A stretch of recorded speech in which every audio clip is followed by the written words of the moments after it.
7, 6, 5, 4, 3, 2, 1. You'll never have the sacred stone. Oh, this you crazy mother.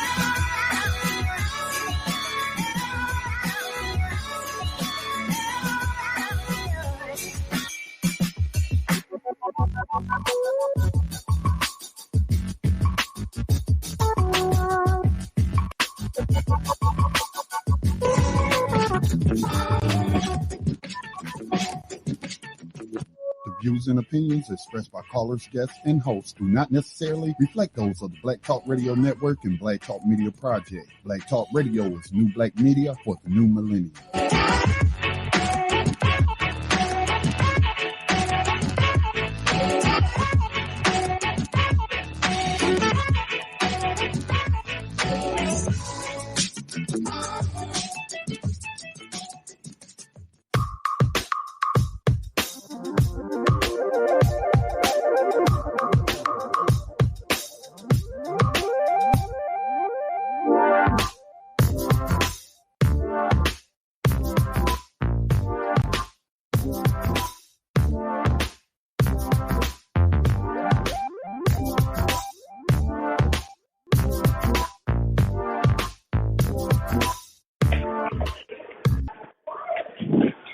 Hi, good evening. This is Vicki Casanova Willis. I am privileged to host Race Treaty for you this evening. As you know, we focus very directly on the human rights framework and just a range of issues that are confronting our people.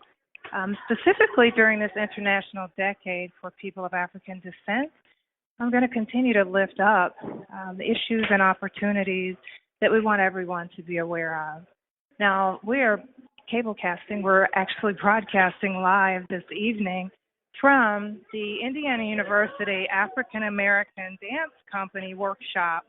So you'll hear the noise in the background, and there's a lot of energy and passion around the culture, the dance, the education that is going on here today. Indiana University, you may or may not know, has the distinction of having the first and perhaps still the only academic and arts ensemble that is embedded into the curriculum, and with the specific focus of preserving, teaching, performing, and presenting the arts of the diaspora. So in the tradition of, say, Fifth Jubilee singers, they have the American Choral Ensemble. In the spirit of some of the best R&B and jazz traditions and blues, you have the IU Soul Review. And for 42 years, the African American Dance Company as well. So I am going to encourage you to just listen tonight, and if you're so inclined, please do call in and ask a question of some of these participants. We have some renowned international artists from across the U.S., but also from Cuba, from Jamaica, from other parts of the world, Ghana, whose work has been focused on actually elevating the cultural heritage and the richness of African diaspora and arts. They're here for a full weekend of dance classes, live drumming, teaching about a number of the meanings behind many of the rhythms, and helping refute for many this marginalization, really, which is inherent when people have dismissed for so many eons that people of African descent have any culture to speak of, as one example. So I'm actually walking up to one of the most important people in this group, whose phone I've actually taken for our broadcast. I'm going to hand this to her and ask her if she would just share a little bit with our audience about what she does with the African American Dance Company. Amelia Smith is a pretty amazing graduate student who's also studied and traveled in just different parts of the world. But it's so important to know that culture, there's a human right to culture and to education. So it's rooted in international law that people actually have a right to be able to study and learn and demonstrate part of what you're doing right here this weekend. So would you mind telling us just a little bit about what your role is with the African American Arts Institute and the African American Dance Company? Again, this is Amelia. Sure. Thanks, Vicki. As you just said, I'm a graduate student here at Indiana University, and my role as the assistant instructor of the dance company entails, what you would commonly consider to be, the duties of an assistant. Really anything that Professor Rosa needs, whether that's leading a rehearsal, helping students one-on-one with choreography or anything else that they need help with. We really try to foster a family environment. So, I try to make myself available outside of dance also, that if you need to talk, if you need help with whatever, I'm a graduate student, so I can, help you with this paper, whatever I can do to help the students is pretty major. But really, I think that my position really is more of a major opportunity than it is a job, because particularly in terms of what I'm responsible for is really just learning as much as I physically can from Professor Rosa. Her teaching style, the way that she motivates students, the way that even just the way that she runs a rehearsal. She has over 40 years of experience in this, and she really has a unique gift in the way that she molds students through dance, and then the way that she affects their personal lives also.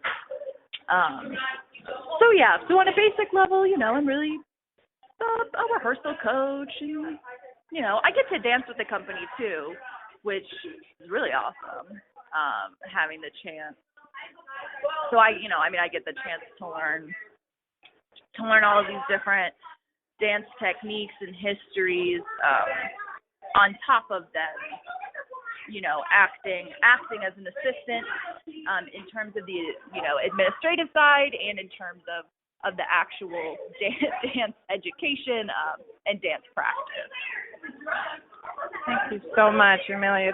You can hear all the excitement in the background. So to be able to speak with one of the assistant instructors, or have someone who's a graduate student and who has been pursuing work at the pre-doctoral level, learning about, and Amelia didn't tell you that she's not an African descendant. So this is not something that is exclusionary.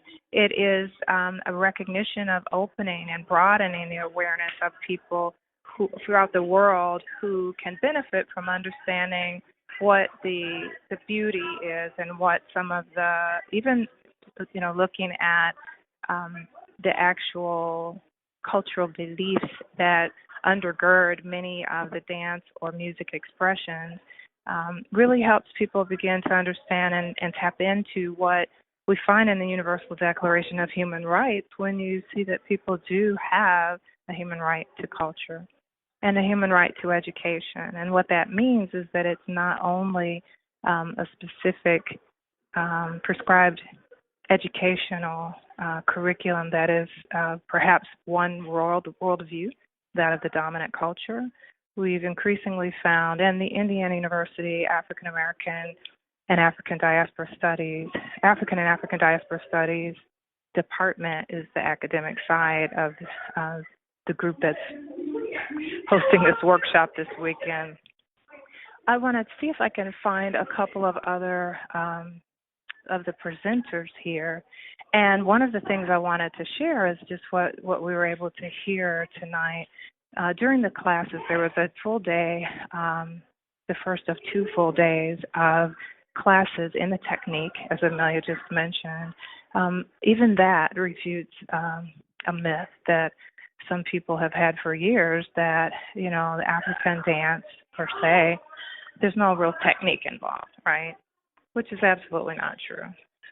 So when you note that Africa being a continent has countries, many nuances and different specific expressions rooted in those nuances, there are very specific techniques that come with teaching and learning of a specific style. So to have 2 days devoted on a large research university campus doesn't sound like a lot, but it is something more than many institutions or organizations are doing. And what it does is reach out to, can be hundreds of people to literally help them have a different understanding of the people, the human beings behind this artistic expression. So that's how something seemingly as simple as a dance workshop or a drumming masterclass can literally be transformative from a human rights perspective. So one of the things that I'm going to encourage us to do is to continue to look at ways that we can utilize Race Treaty and Black Talk Radio to talk to not just each other, those of us who have been very deeply involved in some of the human rights initiatives and education, but to really continue to try to reach out, as we are this evening, to groups that may or may not have ever thought about what they're doing as advancing human rights specifically. So I alluded to earlier the decade. We do know, and as other co-hosts, my fellow hosts for Race Treaty have noted many times, we are in the decade for people of African descent, 2015 to 2024.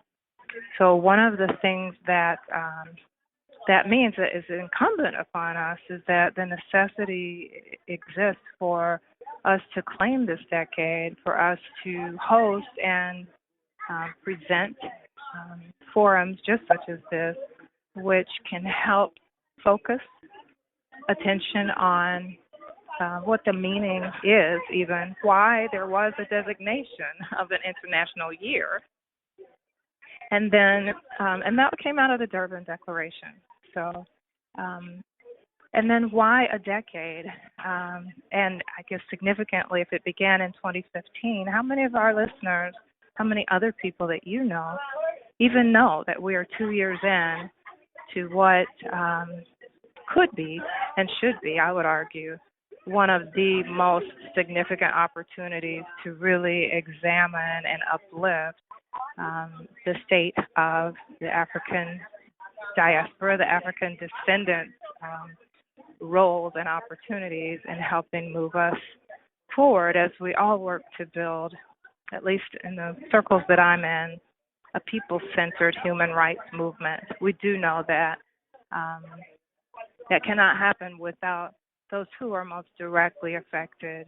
That's how we're going to come out with strategies and tactics that are going to actually be transformative in a way that can then benefit many, many others. So I have happened upon a young woman here who I'm hoping will take a moment out and share with us a little bit of what happened in her workshop today. We have renowned percussionists and dancers and then other teachers and students from throughout the region, and in fact, as I said, across from other parts of the world and across the nation. And Dr. Sheila Ward has come for many years as an alumna of Indiana University, as a distinguished alum of the African American Arts Institute, and she's come and presented well, I'm going to let her tell us about that if she would. I'll get her to dial in a short while. But this is someone who is a scholar at the highest level, looking at continuing her work to become a certified instructor of both the Catherine Dunham technique and also Infundile. So the learning, the education never, ever ceases. And this is from someone who already is just Dr. Sheila Ward. But not only is she teaching, she's also continuing to learn. So as part of the African American Dance Workshop, this 19th annual one, I'm going to get her to dial in and answer, if she would, just briefly, one of the things that is most significant for her as a part of the workshop. Part of the panels actually have the participants, the instructors, share a little bit of their backgrounds, how they became really immersed in and passionate about culture, African diaspora culture and heritage, how they came to the point that they are as master instructors, really dedicating their lives to teaching and learning, something that, again, for so many generations, a lot of work has gone into the efforts to have us believe otherwise, that there's not anything of value within African descendant culture. And so there's just so many ways that this is being refuted. And Dr. Sheila Ward actually is so dedicated that she, as a tenured professor in Richmond, Virginia, actually commutes every weekend to the Philly area to work with young people there and developing a really esteemed professional dance company, again, to continue to share the work and to pay it forward. So that commitment, yes, Ms. Vicki, hi, this is Scotty, your engineer. Very interesting topic. I had a couple of questions for you. Definitely. You just talked about the dispute of whether an African descendant culture is rich. Because I have heard many people, and it's sad, but when I say many, I'm not exaggerating, but I've observed conversations with those who claim that there is no such thing. What would you say? Right. Well, I would say a couple of things. I mean, just look around you. For those who say that African descendants have no culture, we can look to so many expressions where we know that we are thought leaders, but also the cultural bearers, from fashion to music to language, right? Whether you want to call it slang or street language or whatever. Just so many different areas where we've seen that the trendsetters are African descendants. So the culture is really the sum total of one's experiences. So it's beyond the arts, as you know, but it literally is, from how folks wear their clothes to how they wear their hair to how they speak to how they walk. And in so many of those areas, we've seen imitation and monetization, right? Getting extremely rich off of a number of these different cultural expressions, but at the same time, the criminalization of so many of them. Think about the hairstyles, the sagging pants, the things that have been used against, African descendants, while at the same time, that's one of the comments, and I'm glad you asked that, because that's actually one of the remarks and questions that came up this evening for our esteemed panelists, which was, about appropriation or misappropriation of others' cultures. My other question would be more to culture as a human right. Now, we know here in the United States, in terms of education, the arts have really been defunded. The arts for a number of years have been under assault. Right. what have you. But in the context of international law, when you say that culture education is human rights, is there an international law aspect to that? You apply.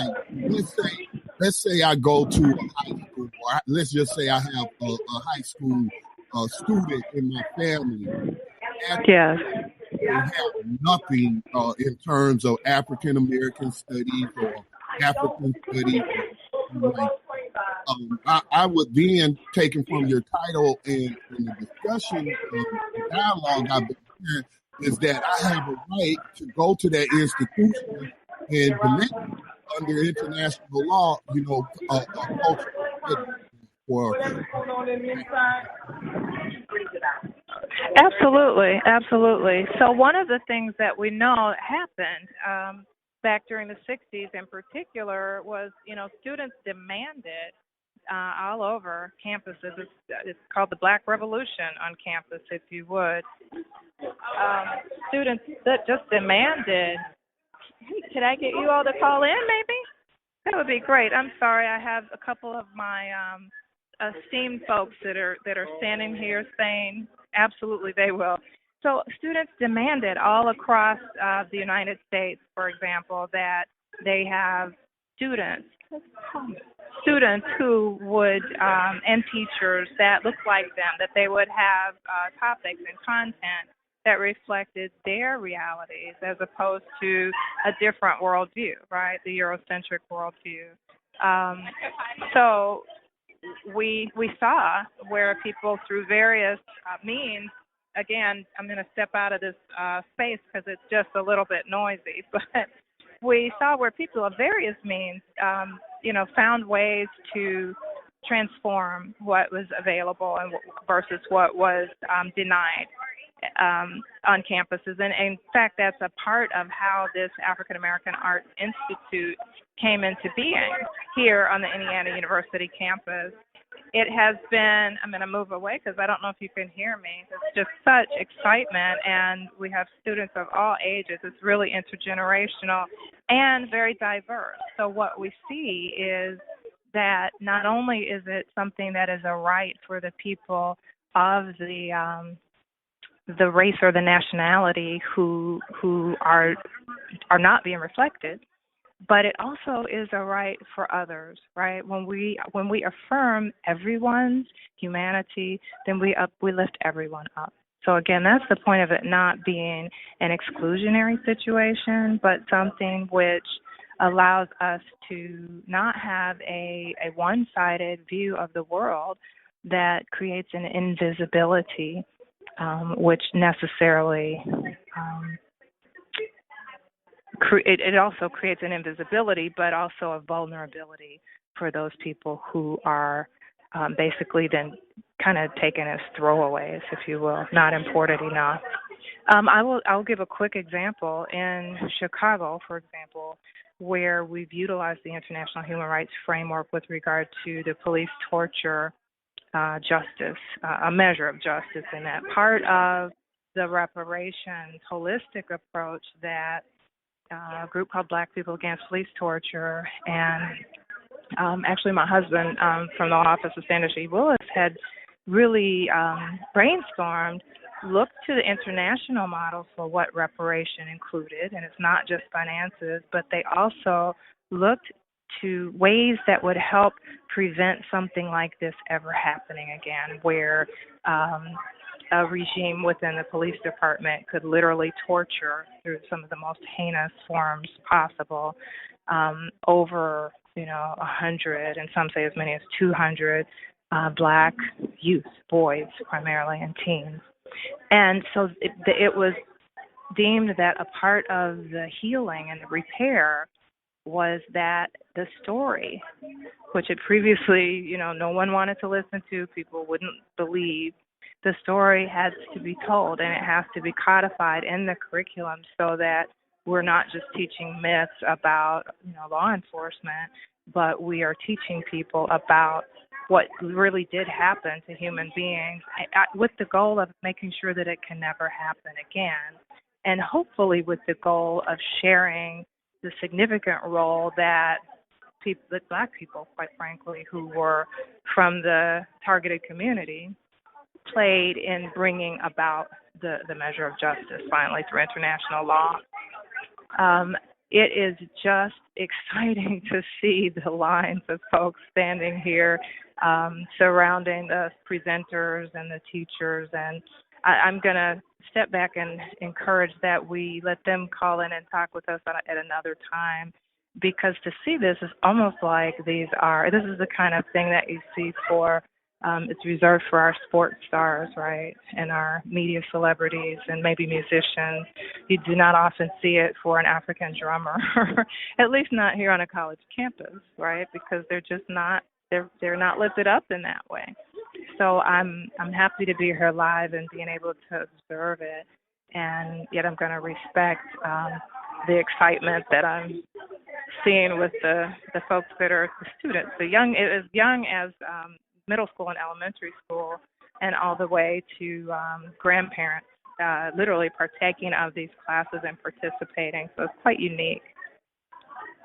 The other thing is speaking of the right to education, I know that groups, including Dr. Vernelia Randall and some others who you're aware of, are working very diligently with regard to the historically Black colleges and universities, right? The HBCU. So when you talk about the right to education, we also have to look at, the channels, the venues, and the institutions through which that education is delivered, and the fact that just phenomenal work has been done to be both the keepers of the culture and in some ways uniquely defining the culture and education of African descendants in this country. HBCUs can absolutely be looked upon as a model for the human right to self-determination in that sense. That's from an education standpoint. And the impact of HBCUs and the results, just really cannot be denied. They've delivered something for people and to people who were simply not being served. And then the content is not something that has been honored or respected or lifted up, certainly on any mainstream campuses. So it makes it a very interesting thing to begin to really apply the human rights framework, the international law, which race treaty has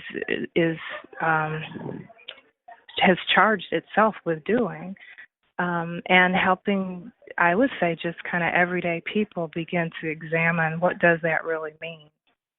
What does it really mean? The human right to culture. Mm-hmm. My other question goes to what you said about education as a human right. I have observed that many of us here in the United States have bought into the government the government will only provide their education through K through 12. But we saw the last presidential election, particularly the Democratic primary, in representing the campaign of Senator Sanders was tuition-free public colleges and universities.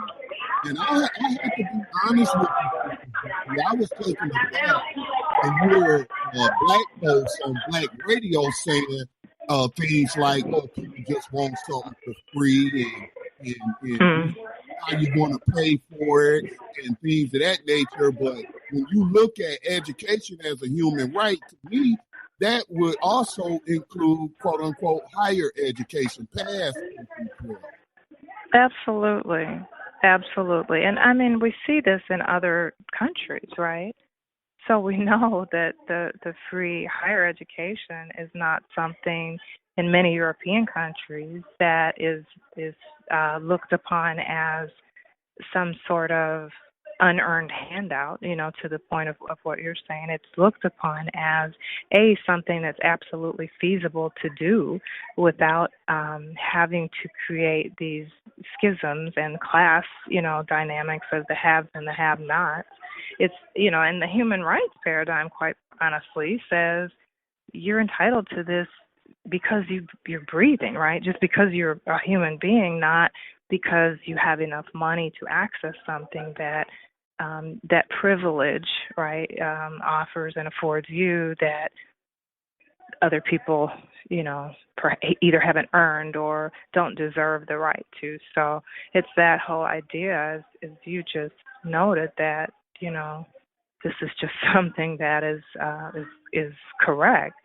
But the other thing is that we can't look at these issues without looking at the sometimes unspoken reality that the reason we're having to fight for this is that it's against the backdrop of racism, right? Of true hatred of quote unquote others. And, so that you have to examine, well, what is it who stands to benefit if you don't offer, free higher education or whatever to everyone, to all human beings? Well, it's those with privilege who have gained their privilege by both marginalizing and oppressing, and in many cases, pimping in one way or another, those people who they've been able to lift themselves above because of those oppressions. So when we look at the fact that even education in the U.S. has taken on more of a tone of tooling, versus schooling. I know many of the programs are very, even at the high school and middle school level, we would call them, tracking, if you look very closely. They're narrowly defining the trajectory that someone would be on, in some cases even a discipline.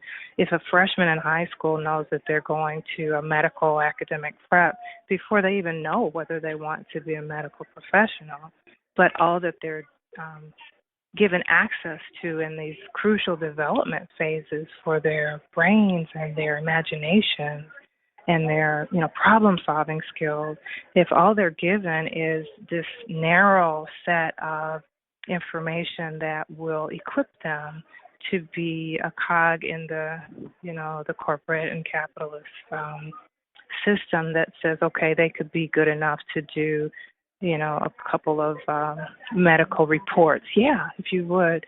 Then that's another way of providing education, if you would, undercover, but it's a very, very, very limited one, right? So that's, going back to the cultural side of it, so many people look at dance, for example, as just something really, they just, it's very dismissive, right? And not looking at, as you mentioned, the medical side of things, that, the dance discipline also is extremely healthy for people, right? The endorphins and the things that benefit your brain and focus and all that. So it almost is as if what we're talking about with the human right to culture and education is also important from that standpoint, not just to be an equalizer, to say that, yes, every human being is entitled to this, to be able to have an African-American dance company or African and diaspora studies that affirm, multiple cultures around the world, but also just the fact of really realizing broadening the sometimes really narrow definitions of what a specific educational discipline might mean, like dance. So we actually have Dr. Sheila Ward on the line with us. I think I was able to pull her away from many adoring fans briefly. And I just wanted to ask if she would share just a little bit about the workshop, the conference, the work that she does, but also a little bit about some of the questions, perhaps. One of the questions maybe that struck her the most in this panel that we just heard. because there were some very poignant questions and also comments about how important it has been to be a part of this cultural arts and education community. So welcome, Dr. Sheila Ward. You tell us who you are and what you're doing here this weekend and why it's so important. My name is Sheila Ward. I'm originally, I still am from Richmond, Virginia, but I attended Indiana University where I was a member of the Afro-American Dance Company at that time, which is currently the African American Dance Company. I was also a member of the IU Contemporary Dance Theater at Indiana University. So I think the question that dealt with appropriation was most important to me, and the person who actually responded to that question focused on the fact that it was important that history goes along with any aspect that is being appropriated. And I believe that is totally true, that the history behind any type of movement, any type of dance, any song, any tradition, if the history is not there, then you're really missing the purpose. I also believe that appropriation is okay if it is relevant and if the person knows exactly why they're doing it, that it's not something they're doing for a fad, that it's not something that is unknowingly being misplaced, which means you have to study what it is you're doing so that it is appropriated appropriately. Thank you so much. So when you talk, and I know we don't have a lot of time with you, there are a ton of people here. You've flown in for this annual workshop, and when you meet with students, either on your college campus or perhaps in the community group, I think you've been part of founding a dance company, in fact, on the East Coast. What are some of the things that you can speak to with regard to either the obstacles or even the benefits, I guess I would say, of devoting your life to African diaspora arts? I'm a founding company member of Elion Dance Theater. It was founded in 1995 by Elion Evans III, and I am currently one of the co-directors of Elion Dance Theater. We do a lot of work in the community, and it is important for us to have a platform to share our history. And I find that dance as well as other performing arts are excellent platforms. We have the stage, we have the street, we have the videos now and the TV. So we have so many avenues to tell our history and tell our culture through a medium that is attractive to a lot of people. And so we have to be responsible when we do that. We need to make sure that we are bringing our young folks into the fold, and we also need to make sure that our older folks are also brought into the fold. We need to make sure that we keep it intergenerational, because if we look traditionally within the African culture, the arts were interdisciplinary. Dance, the premium was always on the older dancers because they were the seasoned dancers. And so they were the ones that people were waiting in line to dance with. And so we need to bring a little bit of that culture where everyone mutually respects one another and continue to perform the arts, including dance, throughout the lifespan. And in order for that to happen, we have to know our history, and we have to be willing to bring our young people along and to make sure that our older people continue to be engaged. That is so crucial. Thank you so much. Real words of wisdom, but also a good reminder for us as we work to have other people recognize and affirm that there is a human right to culture and to education. Mm-hmm. We have a job that we can do right here ourselves in educating our own, learning what is culturally relevant from an African heritage perspective, as you just shared, honoring the elders as well. And I thank you for doing the work, Dr. Sheila Ward. How do people get in touch with you or find out more about Leon Dance Company or any of the work that you're doing? I know you're working to continue to expand on the work that another amazing cultural bearer, Dr. Catherine Dunham, Ms. Dunham, did. Well, the Catherine Dunham Teaching Certification Workshop is actually going to be in Chicago this year. And so if you Google Catherine Dunham Teaching Certification Workshop, the information for that will come up. And awesome. I can be reached at Sheila at Eleone Dance. That's ELEONE Dance, DANCE.org. And you can also visit the website for Eleone Dance Theater at www.eleonedance.org. Awesome. Thank you so much. We appreciate your time. If you happen to see Professor Rosa, she should be Dr. Rosa. She's earned a doctorate over and over in the last 42 plus years. If you happen to see her and if she's not slumped and you can ask her if she could give 5 minutes, that would be awesome. I sure Thank will. you so much. Oh, yeah. So, Scotty, one of the things that I'm hoping that I can continue to do, and I appreciate so much being able to have the opportunity, from Onaje and Robin and others, to be one of the hosts with Race Treaty. We just want to continue to share some of these people, some of these treasures, and some of these resources. So I hear Professor Rosa. Is that Professor Iris Rosa on the phone? That is me on the phone. Oh, thank you. Thank you, first of all, for being who you are, and also for this really wonderful, impactful, thank you, very impactful dance and drumming workshop this weekend. I feel like it's a conference. It's definitely one of the most incredible experiences that many people who are coming to learn more about the African diaspora cultural arts can have, and certainly on a mainstream, quote-unquote, college campus. So thank you for taking a couple of minutes. Would you just tell us a little bit about what is so important about this? We are talking about culture and education as a human right. It is under international law.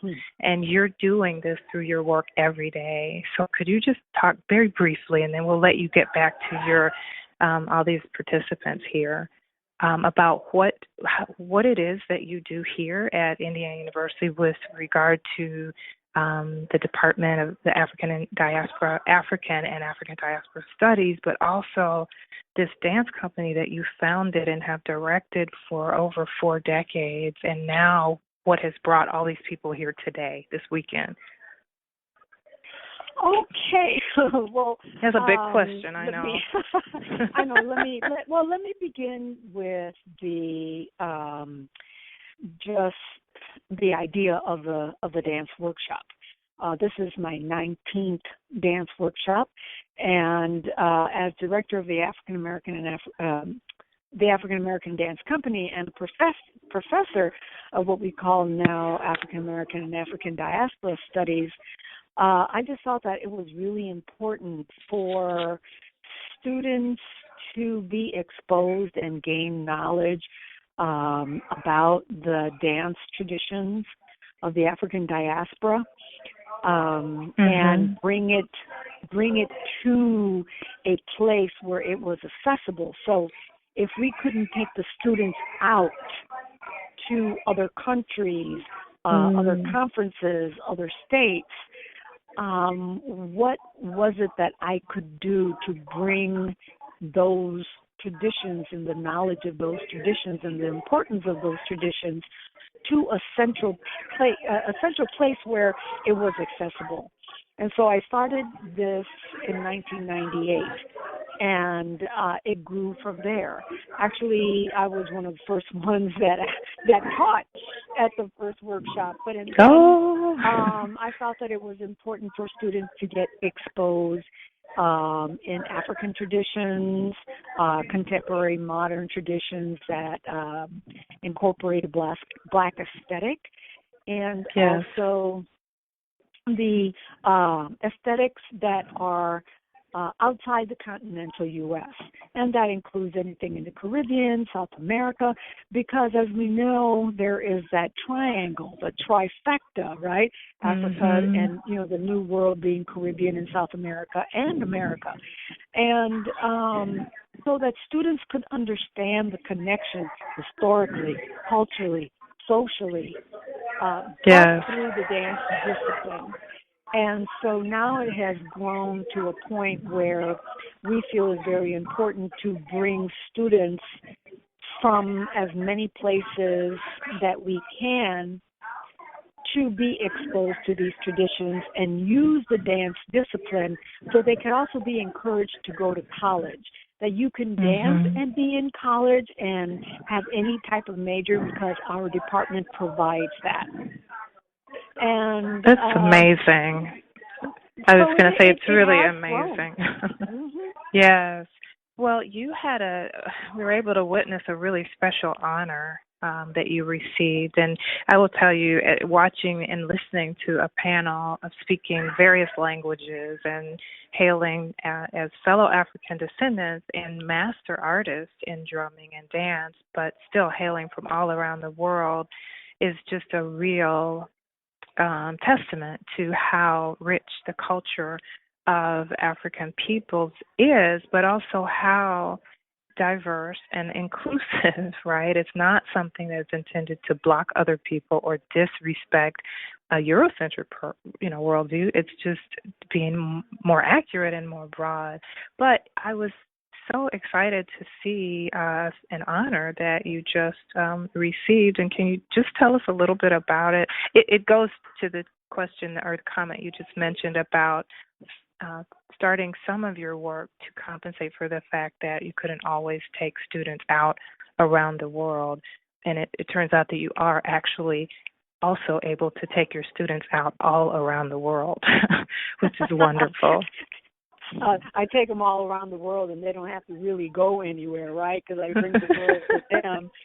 And but also, China. I've seen Jamaica. You've been in. I heard Cuba coming up, perhaps. I mean, so many people are recognizing your work and the importance of just teaching and learning more broadly than what a lot of people want to teach and learn.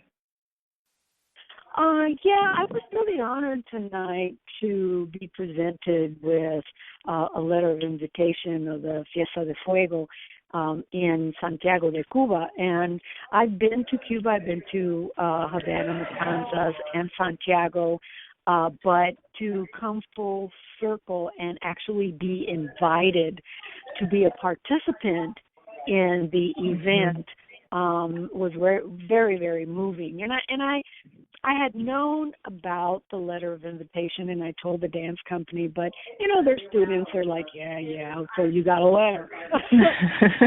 I think today it really made an impression on them that this is real, the way it was presented and the reasons why she presented it. And also, like I said, it comes full circle because for me, Cuba has been an area of research, and I haven't been able to go back in a while because I've been doing other places. I've been going to other places. Right. And coming back, like I said, full circle and being able to this time have an invitation and being able to participate and exhibit work that I've done is very exciting. Yes. Well deserved. Thank you so much for all that you have done and continue to do with regard to education. The human right to education is only as good as having people who will invest their lives and their brilliance to providing that education. And you've done it. You are doing it so well. And then also as a culture bearer. So just thank you so much. This is only the first day of this 19th annual workshop. So I can't wait to see all the folks learning it again throughout the day tomorrow. And thank you so much for joining us on Black Talk Radio Network. We appreciate it.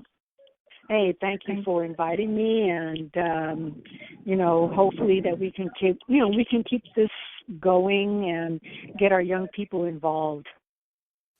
Absolutely. We will follow your example. You've given a brilliant one, and we thank you so much again. Take good care. Okay, I'll let you get back to all of your participants. All right. Okay. All right. Bye. Bye-bye.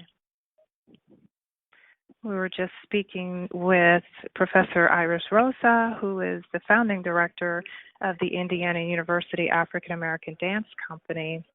It is one of 3 ensembles of the African American Arts Institute, and it's actually one of the first and one of the only, perhaps still the only, academic and arts ensemble which is dedicated to researching, preserving, and presenting the traditions of dance and music from the African diaspora.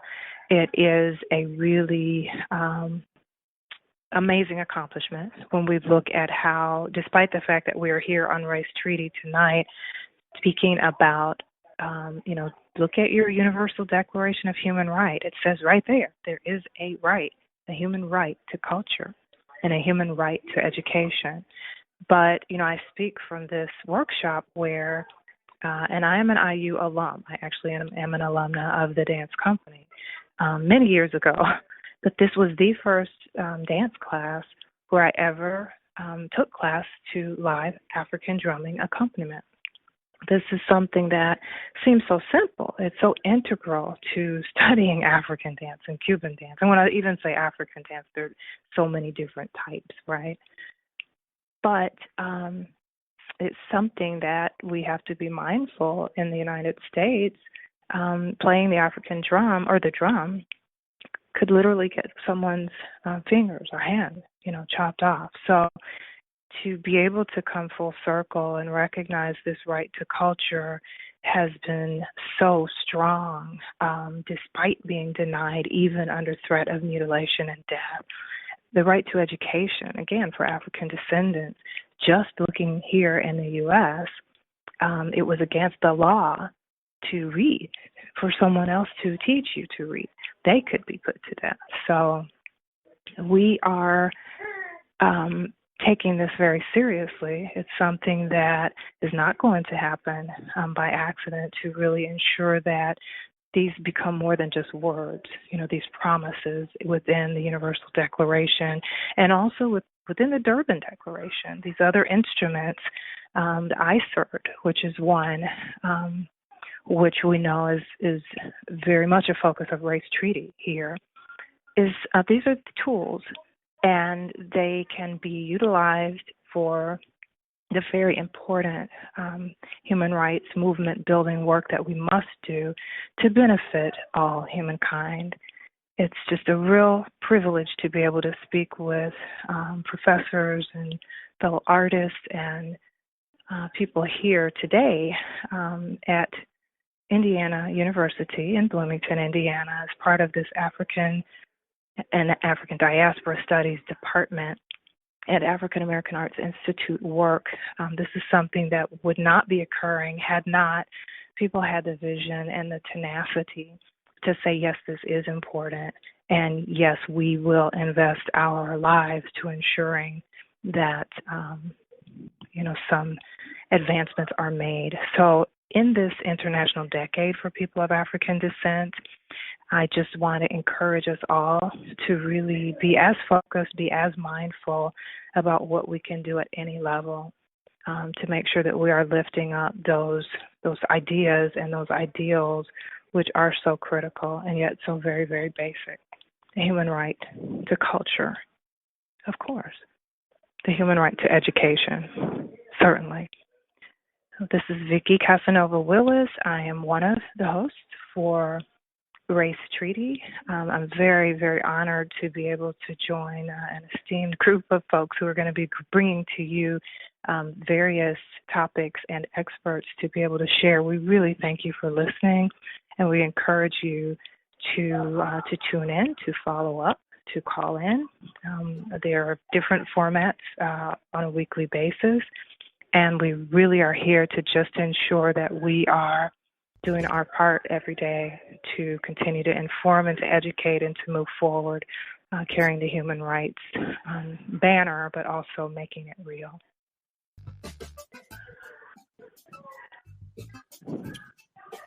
Well, Vicki, this is Scotty. I want to thank you again for putting together this program. I had never considered education or culture as a human right.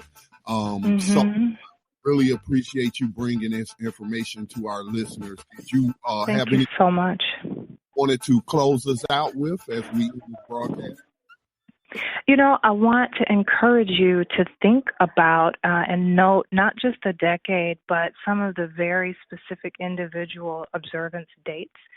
Part of what helps move us forward sometimes is being able to look back, right, in the Sankofa spirit.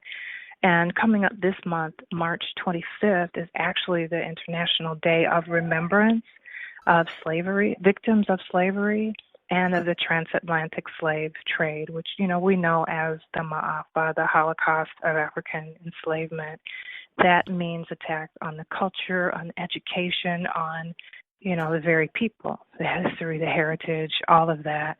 So as we remember, we want to encourage people to participate in something at some level, whether it's, you know, social media and just hashtag and encouraging people to know about it and to remember those who have gone before and who in fact have lost their lives, either while enslaved or, you know, killed as a result of it. So this is absolutely incorporated in what we're talking about tonight with the human right to culture and education. And we want to remember. We will never forget.